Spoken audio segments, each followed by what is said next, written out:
Bien le bonsoir à toutes et à tous, chers cinéphiles et cinéphiles. Aujourd'hui, j'ai pris le ton un peu plus grave. Pourquoi? Parce que je vais vous parler d'un unboxing, un pop, et pas n'importe lequel. C'est le pop movie numéro 1. Déjà, je vais vous donner un petit peu pour voir si vous avez envie de trouver la date de naissance de ce personnage, le 13 juin 1946. Il est né aux États-Unis. C'est un homme masculin, donc. Espèce, je peux dire que c'est un humain, puis mort-vivant. Activité, ça me fait bien rire, c'est un tueur en série. Caractéristique, il porte un masque de hockey. Son adresse, c'est le camp Crystal Lake. Son arme de prédilection, la machette. Famille, Pamela Voorhees. Ennemi, Tony Jarvis et Freddy Krueger. Vous avez deviné de qui il s'agit. Il s'agit bien entendu de Jason Voorhees. Et oui, qui n'a pas aimé ou a regardé une fois les vendredi 13.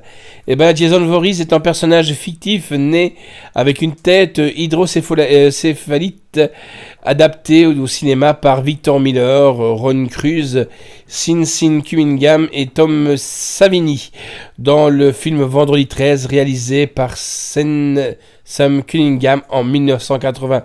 Il est le fils d'une cuisinière du camp Crystal Lake et devenu meurtrier. Jason Voorhees a également été représenté dans de nombreux romans, bandes dessinées ou un crossover avec un autre personnage de film d'horreur, Freddy Krueger. Il est question de lui dans le premier film, mais il est absent, tout comme dans le cinquième. Le célèbre masque de hockey n'apparaît qu'à partir du troisième film. Jason meurt dans le quatrième et revient sous forme de mort-vivant. She's a Man Without a Mask, bande originale du film de Alice Cooper, bien entendu. Et au sixième, et bien entendu, attendez-vous à voir bientôt un super film d'horreur qui va arriver sur les écrans.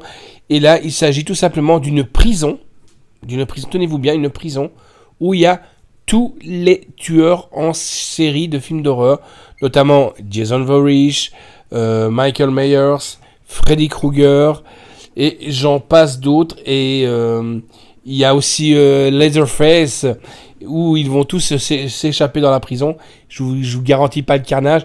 J'attends ce film avec impatience.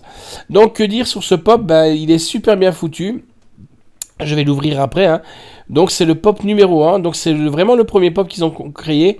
Et ça fait super plaisir de l'avoir reçu. Encore merci à nos partenaires. Donc là, je vais l'ouvrir et je vais un peu vous détailler ce que nous se cache. Je vais pas dire derrière ce masque parce que je crois pas qu'on pourra enlever son masque. Et il y a plusieurs versions de pop sur Jason Voorhees. Il y en a 2-3. Voilà. Donc, j'ai déballé le petit pop. Alors, ce qui est marrant déjà, c'est qu'on peut admirer son masque, qui pour moi est un masque de hockey, fatalement, mais je dirais fluo. À mon avis, il doit briller dans la nuit s'il est bien exposé à la lumière. C'est ce qui me semble. Maintenant, j'ai pas été voir dans la chambre du slasher. Slasher, ça me fait marrer parce que c'est son métier, Jason Voorhees.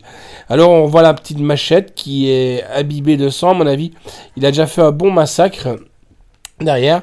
Ce qui est marrant, c'est que derrière le crâne, on voit bien les détails déformés de son crâne qui a déjà été martelé par des coups, parce qu'il s'en mange quand même. Et alors, sur sa veste qui est pourri, qui est taché, qui a des trous de balles. C'est pas un trou de balle, c'est des trous de balles d'armes à feu. Franchement, il est super bien. Et Jason Voorhees tient sur ses 2 pieds. Voilà. Je vais le laisser faire le travail au slasher.